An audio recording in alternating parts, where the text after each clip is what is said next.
사실 오늘 본문은 참 읽기도 좀 힘들고 설교하기도 참 힘이 드는 본문이에요.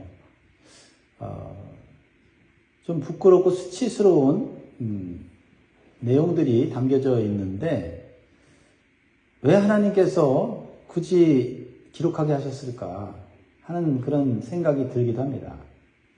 그래서 이 본문을 가지고 설교하는 목사님들이 굉장히 좀 힘들어 하세요. 저도 마찬가지고요. 그래서 이 본문을 어떻게 이해해야 되는가 정말 오랫동안 또 공부하고 연구해도 사실 이 본문은 쉽지 않은 본문입니다.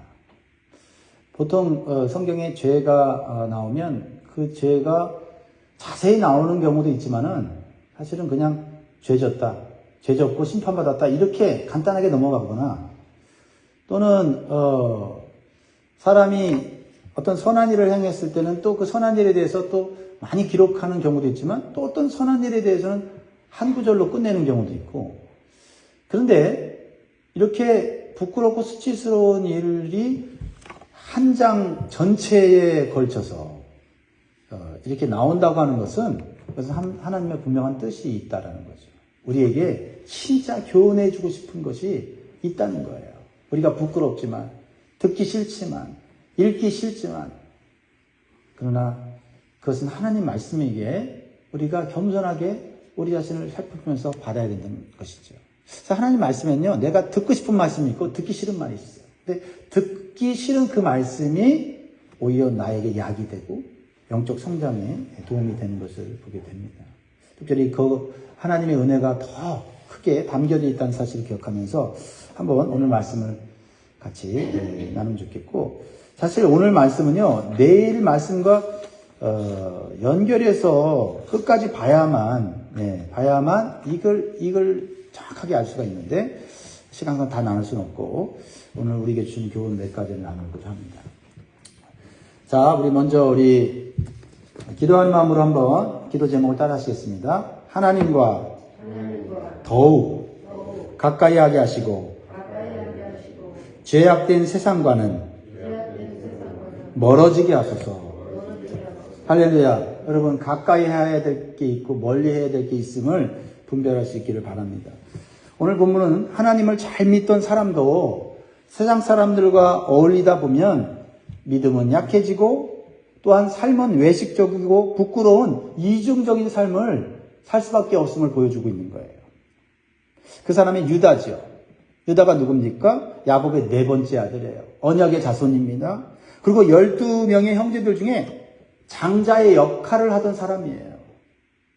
그 유다의 형들이 범죄에서 장자로서, 형으로서의 권위를 잃어버렸어요. 그래서 유다가 장자의 역할을 해요. 동생들이 이 유다의 말을 따릅니다. 후에 예수 그리스도를 탄생시키는 가문의 대표예요. 그런데 그러한 자리에 있던, 영광스러운 위치에 있던 유다가 어느 날 갑자기 자기의 생각과 계획으로 언약과 신앙의 공동체를 떠납니다. 그래서 가나안 족속들이 살고 있는 아둘람과 거십이라는 곳에 거주하게 돼요. 그러다 보니까 자연스럽게 가나안 사람, 세상 사람과 어울리며 살게 되지요.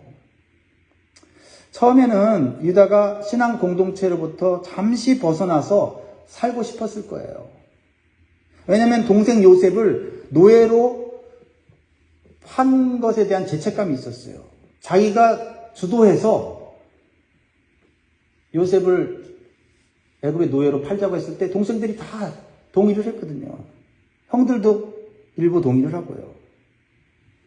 그러니까 이 언약의 공동체 안에 있는 게 불편한 거예요.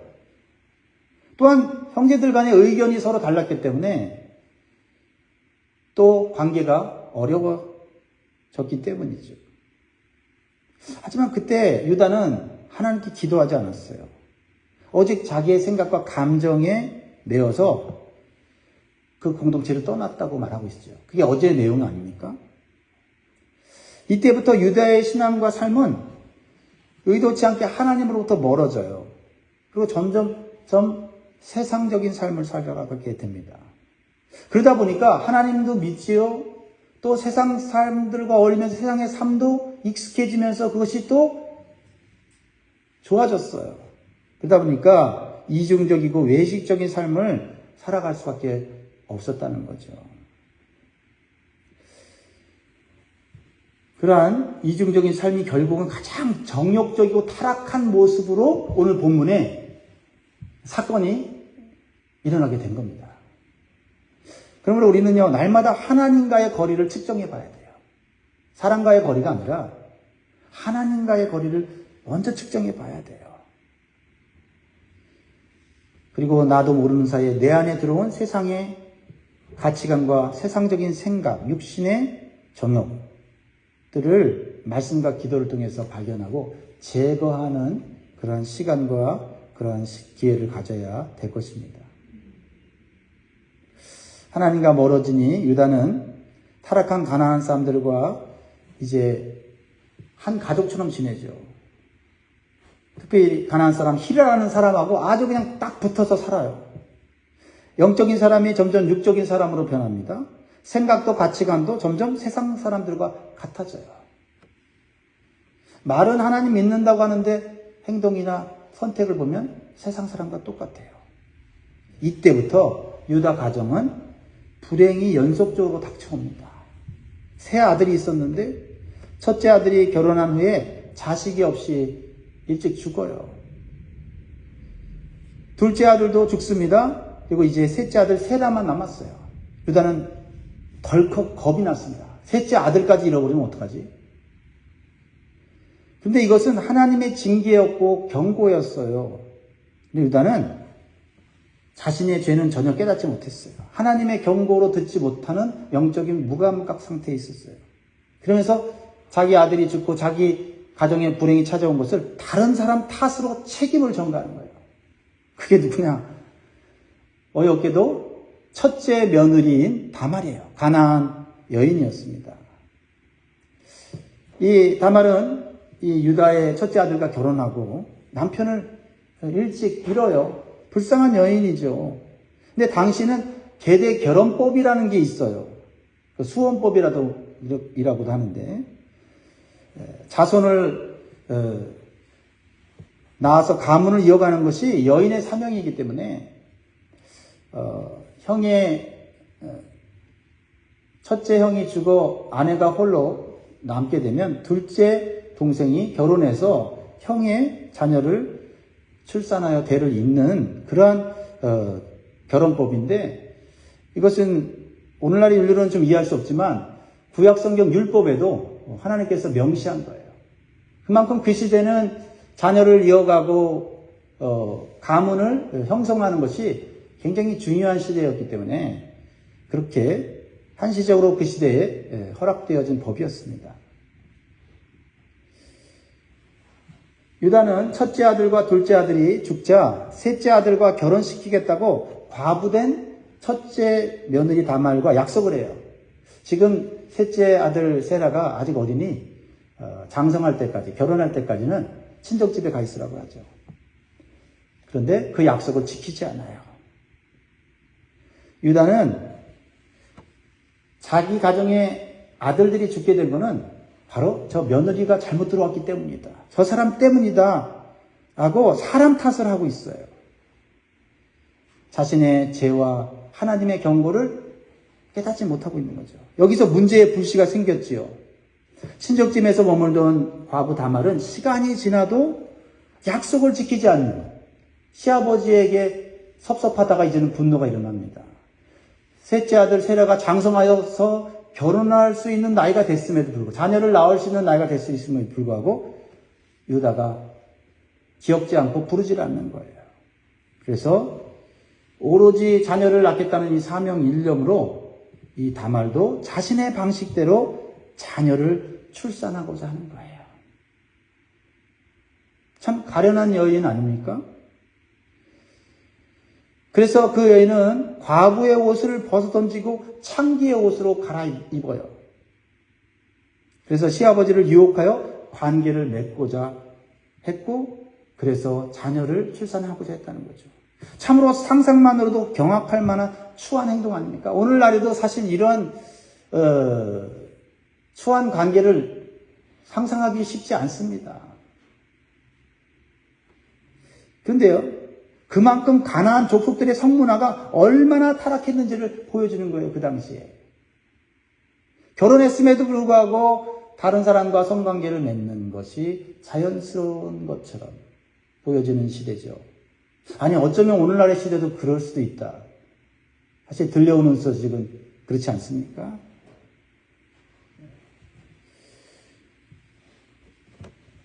그런 관점에서 보면 가나안 여인으로 자랐던 다말은 얼마든지 그런 생각을 할 수도 있는 상황이었다는 거죠. 내가 목표를 위해서라면 어떤 수단과 방법을 가리지 않겠다. 그래서 13절에 어떤 사람이 다말에게 이르되 내 시아버지가 자기의 양털을 깎으려고 딥나에 올라왔다 한지라. 14절 그가 그 과부의 의복을 벗고 너울로 얼굴을 가리고 몸을 휩싸고 딥나 길곁 에나임 문에 앉으니 이는 셀라가 장성을 보았어도 자기를 그의 아내로 주지 않으므로 말미암으니라. 지금 유다는 며느리 다말 때문에 자기 가문이 망했다고 생각하고, 며느리 다말은 시아버지가 약속을 지키지 않아서 자기는 유다 집안의 대를 잇지 못한다고 하는 그러한 억울한 심정을 갖고 있어요. 하지만 더 큰 문제는 유다지요. 그가 신앙과 거룩한 삶을 지키려고 했다면은 그는 하나님 앞에 이 불행 속에서 나아가서 하나님의 인도하심을 받아야 돼요. 그런데 그는 그렇지 못하고 오히려 창기의 유혹에 넘어가 부끄러운 죄를 짓게 되었다는 거죠. 이것이 하나님의 사람이, 믿음을 가진 사람이 이렇게 세속적인 삶을 가까이 하게 되면 세상 사람들보다 나을 것이 없는 삶을 살게 된다는 걸 보여주죠. 12절은 유다의 영적 상태를 보여줘요. 12절 얼마 후에 유다의 아내 수아의 딸이 죽은지라. 유다가 위로를 받은 후에 그의 친구 아들람 사람 히라와 함께 딥나로 올라가서 자기의 양털 깎는 자에게 이르렀더니, 얼마 후에 둘째 아들이 죽고 난 후에 다말 며느리를 친정으로 보내고 이제 이 아들 지키리라 라고 했는데 또 얼마 후에 자기 아내가 자기보다 먼저 죽은 거예요. 계속해서 불행이 계속되는데도, 하나님의 징계와 경고가 오는데도 깨닫지 못하는 거죠. 그리고 그냥 세상적 위로를 얻은 후에 여전히 친구 아둘람 사람 히라, 세상 사람 가나안 사람과 함께 양털 깎으러 올라가고 있었다는 거예요. 딥나로. 참 이 유다의 영적 상태가 얼마나 피폐했는지를 볼 수가 있는 거죠. 양털 깎는다는 것은 그 당시는 뭐냐면 추수하는 농사꾼이 가을에 추수를 하는 것 같은 큰 행사예요. 그래서 양들을 키우고 양들의 양털을 깎음으로써 이제 그 양털을 가지고 옷도 만들고 만든 옷을 또 팔기도 하고 하는 이런 굉장한 결실을 맺는 그런 행사거든요. 그래서 잔치가 벌어지고 파티가 벌어지고 막 먹고 마시고 취하고 하는 이러한 그런 행사예요. 근데 이 유다도 목축업을 하는 사람이었어요. 하나님 믿는 사람이라면 양털 깎는 행사에 하나님 앞에 예배드리고 하나님께 제사드리고 하는 일을 해야 되는데 가나안 사람과 함께 올라가서 먹고 마시고 즐기려고 이렇게 가는 거죠. 그런 중에 그는 아내가 일찍 죽은 이후에 그런 경건한 삶을 유지하지 못하고 육신의 정욕이 가득 찬 상태에 있었던 것 같아요. 그러니까 창기의 모습을 한 며느리를 알아보지 못하고 그저 정욕이 발동해서 관계를 맺고자 하는 생각밖에 없는 이 유다의 모습을 보면서 참 우리의 신앙이라고 하는 것은 우리가 하나님과의 관계가 올바를 때 지켜지는 것이지, 내가 신앙의 경험이 있고 신학의 추억이 있다고 해서 지켜지는 것이 아니고 말씀의 지식이 있다고 지켜지는 것이 아니라는 거죠. 매일매일 하나님과의 살아있는 영적인 교제를 통해서 나 자신을 돌보지 않으면 어제까지 존경받는 가문의 지도자요, 또 많은 사람들을 지도하는 사람이 할지라도 넘어질 수 있음을 보여주는 거죠. 15절에 보면 딥나로 가는 길에 얼굴을 가린 자기 며느리를 창기로 착각합니다. 15절에 그가 얼굴을 가리었으므로 유다가 그를 보고 창녀로 여겨. 16절 길 곁으로 그에게 나아가 이르되 청하건대 나로 내게 들어가게 하라 하니 그의 며느리인 줄을 알지 못하였습니다. 그가 이르되 당신이 무엇을 주고 내게 드려오느냐. 대가를 요구하는 거죠. 화대를 요구하는 거지요. 그럴 때 17절에 유다가 염소 새끼를 주겠다고 얘기해요. 근데 지금 그 염소 새끼를 화대로 주겠다고 했는데 충동적으로 일어난 일이기에 준비가 안 됐어요. 그러니까 그 창기가 그러면 담보물로 무엇을 주겠느냐 했어요. 그랬을 때 사실은 주지 말아야 되고 거기서 멈췄어야 되는데 유다가 18절에 이렇게 합니다. 유다가 이르되 무슨 담보물을 내게 주랴. 그가 이르되 당신의 도장과 끈과 당신의 손에 있는 지팡이로 하라. 유다가 그것들을 그에게 주고 그에게로 들어갔더니 그가 유다로 말미암아 임신하였더라. 참으로 너무나도 충격적이고 너무나 부끄러운 상황이 벌어지고 있지요. 그 며느리 다말은 오직 자녀를 출산하기 위한 것에 집착되어 있어요. 그래서 담보물로 달라고 할 때 어떤 걸 달라면 유다의 도장과 붙어있는 끈과 당신의 손에 있는 지팡이를 달라 이렇게 했어요. 이건 뭐냐면 유다의 신분과 권위를 상징하는 거예요. 그러니까 이 담보물인 도장은 이것은 유다가 어떤 가문의 사람이고 어떠한 위치에 있는 사람인지를 보여주는 거예요. 지팡이도 마찬가지입니다. 권세를 의미하고 리더십을 의미하는 거거든요. 그러니까 이것만 가지고 있으면 이 사람이 누군지 다 온천하게 드러나는 거예요. 그런데 그것을 깨닫지 못하고 성적인 욕구를 채우기 위하여서 그것을 주게 되죠. 우리는 여기서 성도가 육신의 생각과 정욕에 사로잡힐 때 세상 사람보다 더 부끄러운 일에 휘말릴 수 있음을 기억해야 합니다. 유다가 가진 그 도장과 지팡이는 하나님을 믿는 사람의 신분이고 또 하나님의 공동체를 또한 한 가정의 리더로서의 권위를 보여주는 것이죠. 그러므로 성도는 자신의 신분과 정체성을 거룩하게 지키기를 힘써야 됩니다. 에서가 하나님 주신 장자권을 소홀히 여겨서 팥죽 한 그릇에 팔아먹는 것처럼 우리가 이 세상 살면서 물질 때문에 돈 때문에 이익 때문에 거룩한 우리 성도의 신분과 정체성을 잊어버리고 팔아먹는 그런 행위를 해서는 안 된다는 것을 우리에게 보여주고 있어요. 왜요?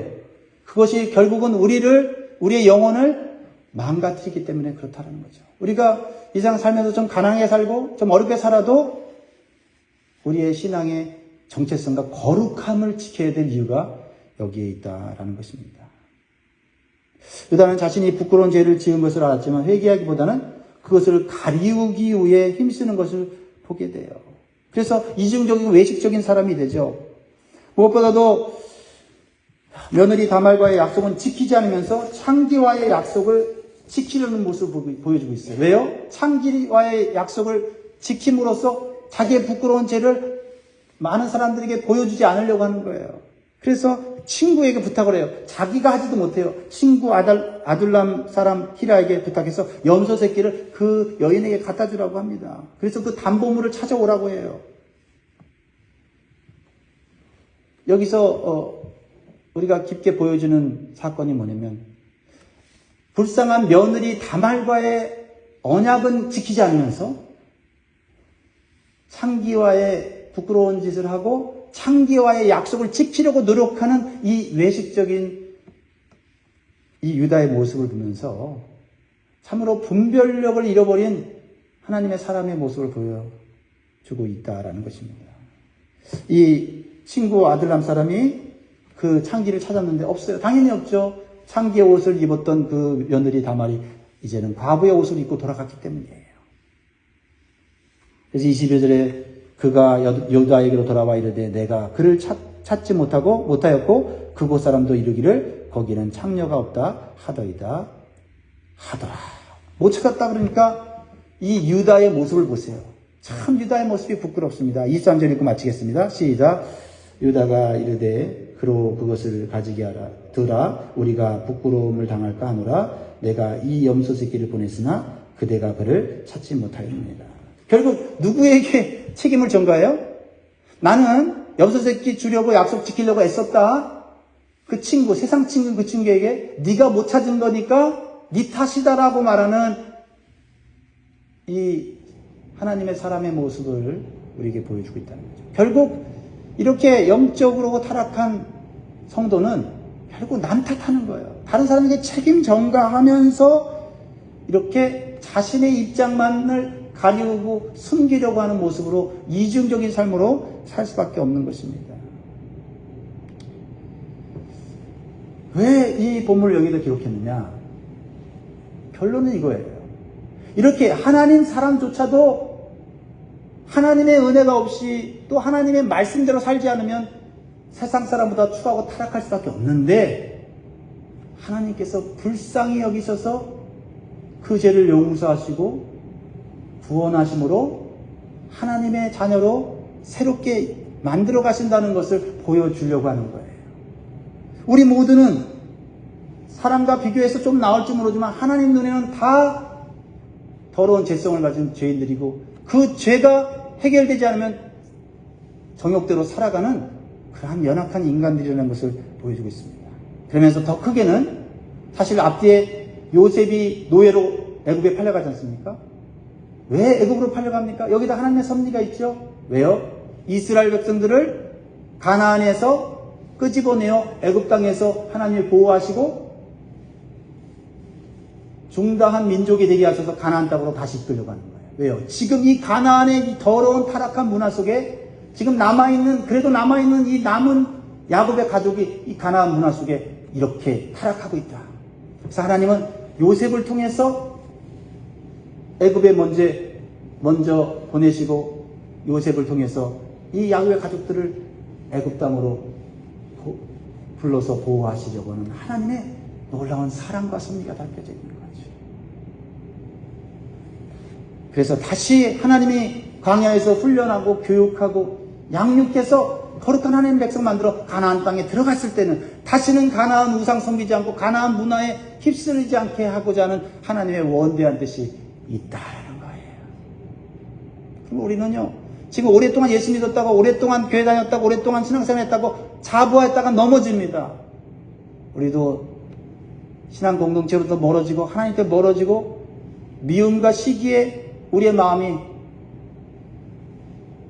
매어 있으면요 이렇게 되는 거예요. 왜 유다가 이렇게 됐습니까? 처음에 형제들에 대한 미움 때문에, 시기 때문에 생긴 것이 점점 결국은 이렇게 된 거 아니에요. 우리 안에 있는 미움, 시기, 다른 사람에게 책임을 전가하려고 하는 그런 마음들을 애초에 빨리 해결하지 않으면 점점 우리는 영적인 사람에서 육적인 사람으로 되어질 수 있다는 겁니다. 우리는 우리의 삶 가운데 다가오는 불행이 찾아왔을 때 남 탓하지 말고 내게 죄가 있고 아직 내가 미성숙해서 그런 것이다라고 깨닫고 하나님과의 관계를 오래 맺으면 우리의 삶 가운데 있는 문제들은 하나님이 하나씩 해결해 주실 줄 믿습니다. 그러므로 오늘 우리가 같이 나눈 기도 제목 있죠? 하나님과 더욱 가까이 하게 하시고 죄악된 세상과는 멀어지게 하소서. 이 마음에 깊이 묵상하고 이 마지막 때를 살아가시기 바랍니다. 기도하겠습니다.